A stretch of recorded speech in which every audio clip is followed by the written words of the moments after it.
into the alleged intimidation payments made by Dublin City Council. Earlier this week, it emerged the local authority had authorised payments to criminal gangs to stop intimidation and obstruction at building sites in Cherry Orchard. An inquiry is to be launched into the claims. However, Deputy Hyland says a number of questions must be addressed. How did this come about? Who was aware of it? Is this an isolated case, or has this been a practice that people have known about in other sites? And I suppose more worryingly, why has it now taken a High Court case for this revelation to be acknowledged by government? And Green Party leader Eamon Ryan says his comments about car sharing in rural Ireland have been misrepresented. In a TV show appearance, he said he was in favour of small towns or villages pooling their transport needs. However, critics say the rural communities rely on their cars because they have no alternative options. That's all for now. More in an hour. News Talk Weather. Thanks to the AA, you can find our lowest car insurance price online, guaranteed. A mix of sunny spells and showers today. However, the east and southeast will remain largely dry. Highest temperatures of 12 to 15 degrees. And now you're up to date on News Talk. Off the ball. This is News Talk. They're underway in Tbilisi, Georgia against the Republic of Ireland. 2.5 minutes gone, still scoreless there. Richie McCormick is at the game for us. We will talk to him throughout the afternoon. And I'm joined in studio by Stephen Hunt and by Shane Keegan. Ireland have beaten Samoa 47-5 to seal their place at the Rugby World Cup quarter-final. 7-try victory for the Irish side. We'll chat to Keith Wood and to Jenny Murphy in just a moment. But before that, lads, Stephen, welcome to studio. Afternoon. Thoughts on that Irish team? Aaron Connolly on the bench, James Collins starting up front? Yes, I knew he liked James Collins from the last game, having spoke to him, and I knew he'd probably go with him, but Connolly for sure I think will get on today. I think he's burst onto the scene last week, was too good not to put him on. I know Shane said earlier he won't play him, but I think he will at some stage, and hopefully we won't need him to score a goal, but if we do, then he's a good guy to bring the team on. Cross in from Conor Harron, and Ireland hit the post right at the start of the game. It was a brilliant delivery from the left-hand side. Conor Harron, who scored the goal against Georgia at the Aviva Stadium, fired it in real pace from out on the left-hand side. It was met by an Irish head, and it came crashing back off the right-hand post. A huge chance for Mick McCarthy's side right at the start of the game. Ireland, in general, don't create a huge amount of chances from open play, but from set pieces, well, we thought that Robbie Brady was the set-piece specialist. Conor Harron has been outstanding so far, and it was John Egan. Powerful header, beat the keeper, all ends up, but Ireland denied by the post because Georgia had actually started the game quite well and had a half chance. Kajashvili just sort of sliced his volley well wide, but when they've got on the ball, they've looked comfortable. Yeah, it was a decent build-up for the shot that they had, and Seamus probably a little tug at his arm as he was on the way into the box as well, which was a little bit dodgy. But I mean, just off air, first thing Stephen has said when he's come in is where are the goals coming from today, and the answer kind of you give straight away is probably set pieces, isn't it? And you see it there instantly. I mean, that was a superb delivery, absolutely superb delivery, and it would have been absolutely fantastic for John Egan, wouldn't it? It was a great ball, great header to be fair as well to John Egan, but the game started off with a real good tempo. Hopefully Ireland can get in their half and squeeze them and try and play up, to be fair. And we certainly are going with a squeeze because, I mean, there was no sitting, even just in that passage of play there, to see Callum Robinson, rather than staying out on the wide player, going straight in on the second centre half, and then Hendrick bursting from his central position out onto the wide player. So we obviously are going to try and push, get at them in their own half. Yeah, there's a good point. I think it's key that Robinson and McLean come inside and get involved inside central to create chances, and hopefully then Matt Doherty, Seamus Coleman can get down the other side and get some crosses in. 53106 is the text number. We're live on all our social channels. Do get in touch with your thoughts, particularly on the rugby after Ireland beat Samoa 47-5, and also if you can tell us why Stephen Hunt's voice is so different today than it was yesterday morning. I just can't understand it. We'll come back to that a little bit later. Still scoreless in Tbilisi because Jenny Murphy is on the line. Afternoon, Jenny. Afternoon, how are you guys? And Keith Wood is with us as well. Afternoon, Keith. How are you doing, Nathan? Are you well? Very well. So 7 tries for Ireland. The bonus point secured inside the opening half. A 47-5 victory. Did you get everything you wanted from that performance a week out from a World Cup quarter-final? I think so. To be honest, hoping that you're talking to me and I'm not jumping over Jenny. I thought we were very professional. I thought we played a game plan that took a lot of the power away from Samoa. even though we've played an awful lot of one-out runners and pick and go, it really suits playing against Samoa because they don't see a target under which to line up from 10 yards out to make that big hit. So for that reason, yes, I thought we did very well to score that number of tries. With Aki having been sent off, also shows, I think, a high level of capability in the team. I thought Samoa were poor, but I think we did a really, really good job. I think we made them look poor. We never gave them a chance to get into the game. I think they've struggled with the change of the tackle law and bringing that height down. I think they seem to be under huge pressure for that. It's taken away from them. I just thought we played smart. I mean, I wouldn't lose the run of ourselves. I'm pretty happy with the fact that we got the 10 points from the last 2 games that we played. So happy, like very happy actually. Jenny, your thoughts then on what was, I think everyone would agree, a very professional performance. If the last 3 weeks were just blanked out, this is exactly what you would have expected Ireland to do. It was just that little lack of confidence that everyone had going into the game.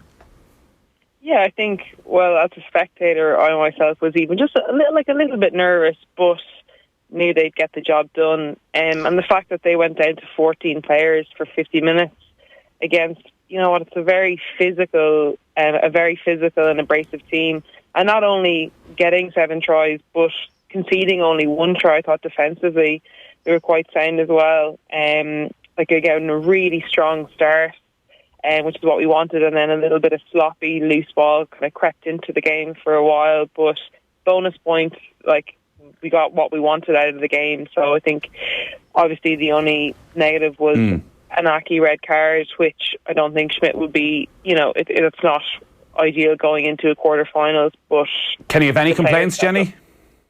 Pardon? Can you have any complaints, Bundy Aki? I don't think so. I think Nick Berry, the referee, was excellent in the middle of the park. As you're looking at it, and it's something that I could easily put myself into Aki's boots, and it was the ball bounced, it was a reaction, he hit a moving target, he didn't get low, it was direct contact with the head, there was a considerable degree of force. I think it was and the ref handled it with a degree of sympathy as well. I don't think Aki has too many complaints. I think it was a fair call. Keith, Joe Schmidt in his post-match interview said it's hard to argue with the red card decision. The frustration probably from Irish supporters was the yellow card for the Samoan player a little bit earlier. Were they 2 totally different type of incidents for you?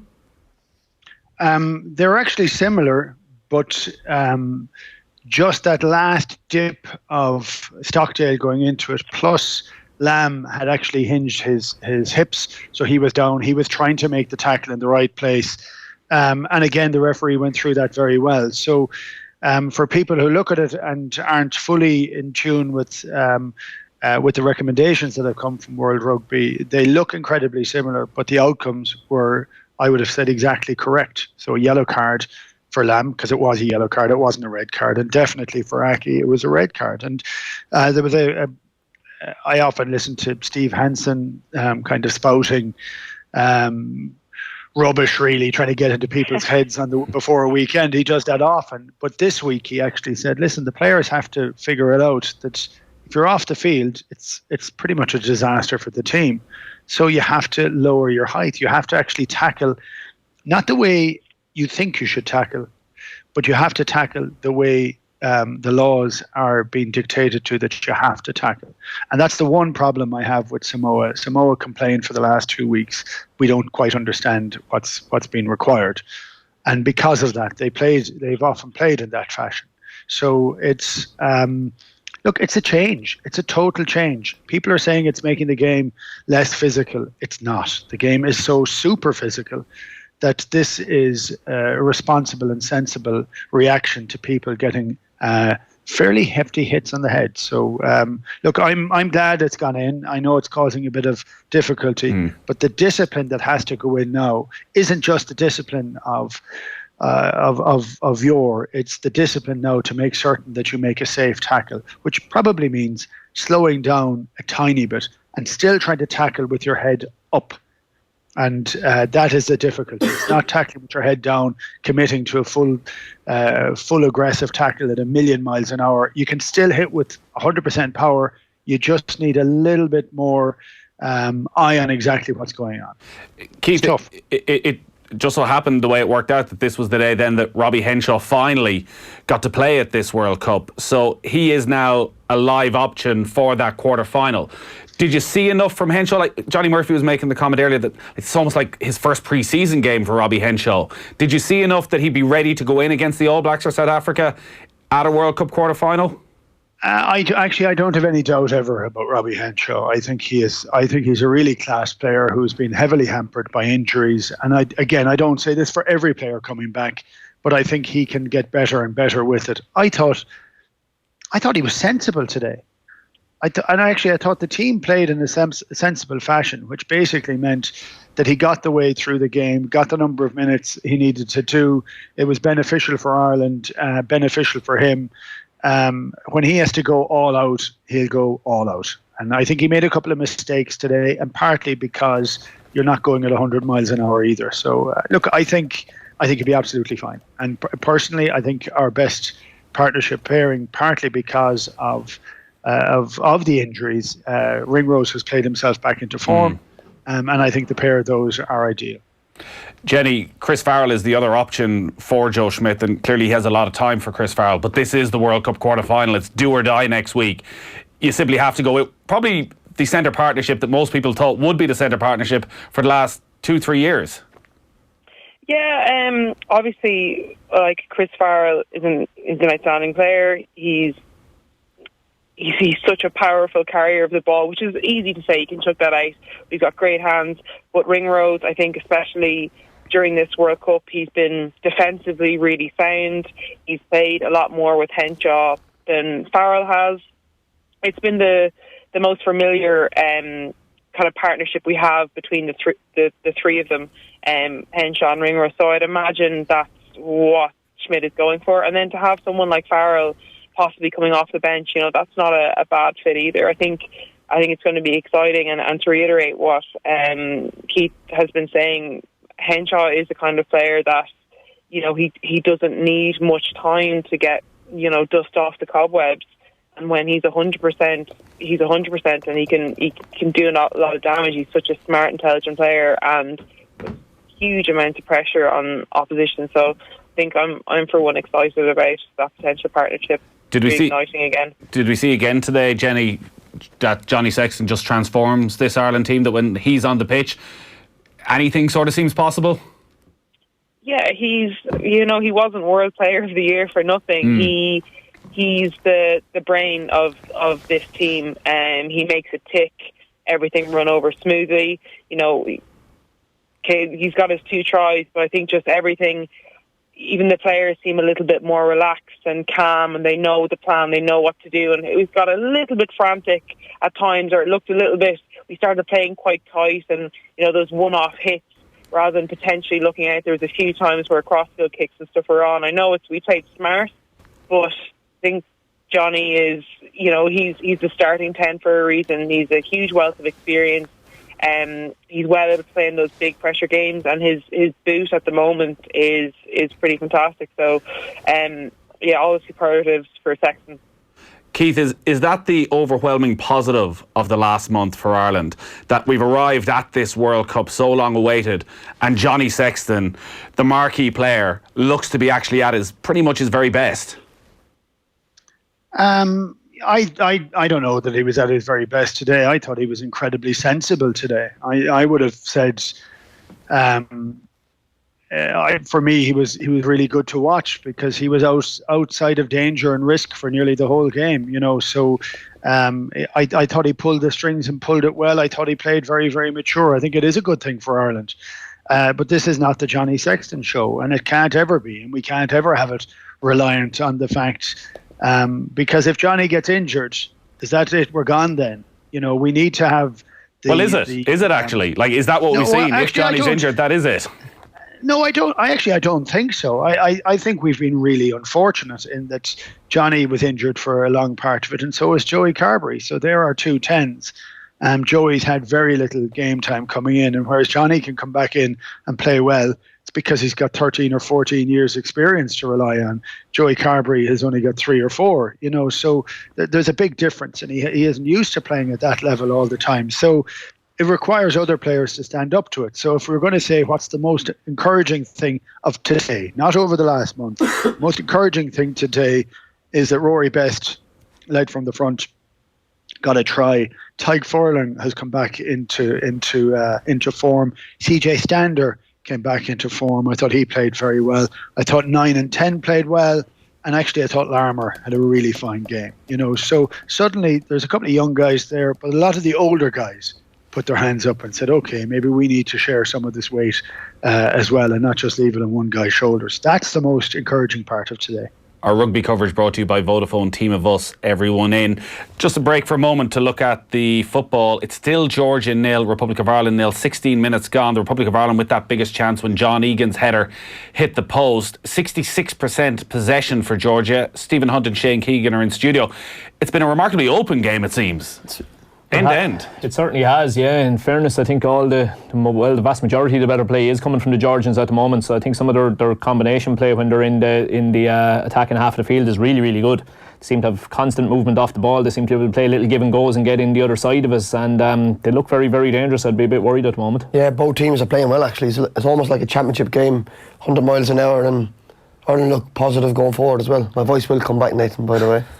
What's the recommendation from the listeners to recover Stephen Hunt's voice? Should they have had a penalty? No, definitely not. It wasn't. When one of their players went flying down. Shane, you're not convinced? Not quite as certain as he was. I'll tell you what, they did have a good break and a good build-up which came from what should certainly have been an Irish free in the attacking half there a couple of minutes ago. Free's letting everything go, like so. He doesn't seem to be whistle happy anyway, which should benefit us in the long run, you'd hope. This is an Aaron Connolly game, by the way. We'll see. We shall see. Throw it out there nice and early. Listening to Off the Ball on this Saturday afternoon. Let's go back to the rugby. Jenny Murphy and Keith Wood are on the line after Ireland's 47-5 victory over Samoa. Keith, a lot of the texts we're getting in are critical again of the lack of flair. A text in saying Ireland are anti-rugby. From particularly focusing on the second half when the game was won and they were still just trying to barge the way over. From what you were saying there at the start, you felt actually maybe that was the sensible option against this Samoan side. I think in certain cases, I think we've seen too much of that over the last year, actually. But let's not throw out when it's right and when it's effective. So what Samoa have done, what they've done from the earliest times I remember seeing them play and then playing against them, is what they do is they line you up and they go for the big crushing tackle. So what you try and do is take the game away from them totally. It absolutely frustrates them, puts them under huge pressure. And you minimise the mistakes, you minimise the penalties that you give away. You don't let them be in charge of the pace. And it really, really puts them under huge pressure. So I think Ireland did that very well. Is it exciting? Was today an exciting game of rugby that just puts joy into your heart? No. But I'm happy with that for today. I really am. So if we go and play like that next week and against New Zealand or South Africa, I'd be saying, well, that's not how to play against them. There has to be a lot of changes from how we play with it. But you play one game at a time. And the most important thing that we did today was we got out of the game, we got our 5 points, and we'd no injuries. And that was another part. So you set it up just for the risk to score a great try. And yet in the midst of it, which I thought was absolutely, there was a risk to an interception, but not to a huge hit. It was a fantastic left-handed pass from Conor Murray, flat to the line for Larmour to score in the corner. It was a cracking try. But so there were bits, but not a lot. And it's not anti-rugby. It's definitely anti-risk on a day like today. The Samoa coach Steve Jackson says, we came across a fine Irish side, tactically very good when they were down to 14 men. They starved us off the ball, impossible to make any impact. Jenny, in terms of selection then, looking towards next week, Jordan Larmour was man of the match and again impressed. Rob Kearney maybe a slight niggle, just wasn't 100%, so there was no point risking him. Was there anything Larmour could do today to put that seed of doubt in Joe Schmidt's mind that he'd get in ahead of Rob Kearney for a match against South Africa and New Zealand? Or actually does he just need to accept maybe that last 20 minutes off the bench is the most he can expect next week? Well, putting in a man of the match performance, it's not the worst thing that you can do to try and put up your hand and convince the coach that maybe you should give me a shot. But, Kearney's strength is he's so consistent at fullback. He's such an intelligent player. And he's got that game experience, like positioning, everything, and even playing with Russia, who I know aren't the strongest side. You can see glimpses of why Schmidt consistently picks them all the time. In saying that as well, this isn't the first time that Larmour has beaten 12 defenders at test level, which is hugely impressive. Like, he can step you in a phone box. But again, like, you're seeing the likes of Sexton, Best, Murray, Furlong, Ryan, they all came off early. So we know that they're, in Joe Schmidt's plans. I think it just depends on Carney's injury. We could be facing South Africa or New Zealand. Probably New Zealand. I know for one, I'd probably, put Carney in the back line, what he's capable of doing. And, he's smart against world-class players. It'll be tough to shift. But, Larmour's getting up there. It's not. It's a more difficult decision as, the competition is progressing, which is credit due to Larmour. He's playing some good rugby.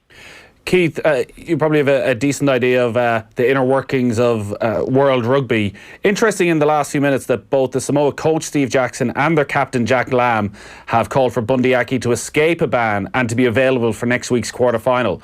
Does that have any impact? No.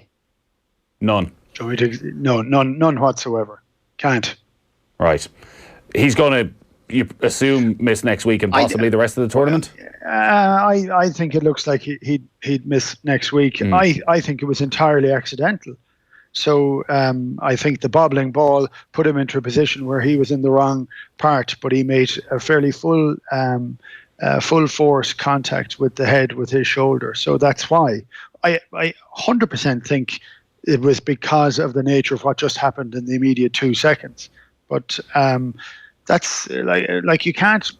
That's what they're trying to move the game from, is to try not eliminate risk per se, but try and move away from that level of head contact. People agree or disagree with it, but that's exactly what's happening with World Rugby at the moment. They're trying to bring the level of the tackle down so that it's far safer. It isn't just safe for these people who are playing today, but it's safer for kids who are learning to train tomorrow, which maybe do not have all the medical assistants on the sideline, do not have all the coaches that everybody else. Of course they don't have it. So it is to try and make it into a safer game. So for that it needs to be the head has to be sacrosanct. Jenny, it's going to be a fascinating 24 hours for many reasons before the quarter-final lineup is complete. It's out of Ireland's hands now as to whether it's New Zealand or it's South Africa. Which would you prefer? Listen, they're both not the nicest choices to have to make. But to be fair, at the moment, I probably prefer South Africa. You kind of, to a rough extent, know what you're going to get. Creatively, when they have the ball, it can be a little bit lacking, but they're big lumps of men, so it will be an extremely physical game.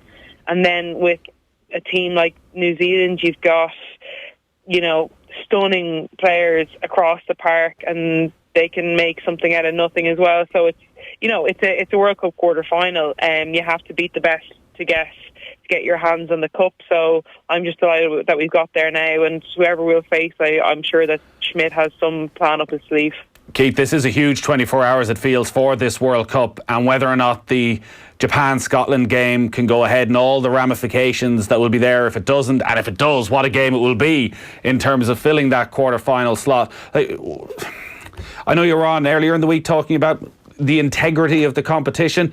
Now that it's got here, how important do you feel it is that this game does go ahead? I think it's very important, and I think it's been pushed to the last day to figure out whether you can play it or not. That just doesn't seem right for me, and I think we discussed during the week, if one of the contingencies was that you should play in an empty stadium, then you should play in an empty stadium. Apparently the rain is coming down in biblical proportions at the present moment in time. So will that have subsided in time by tomorrow? Unlikely, apparently.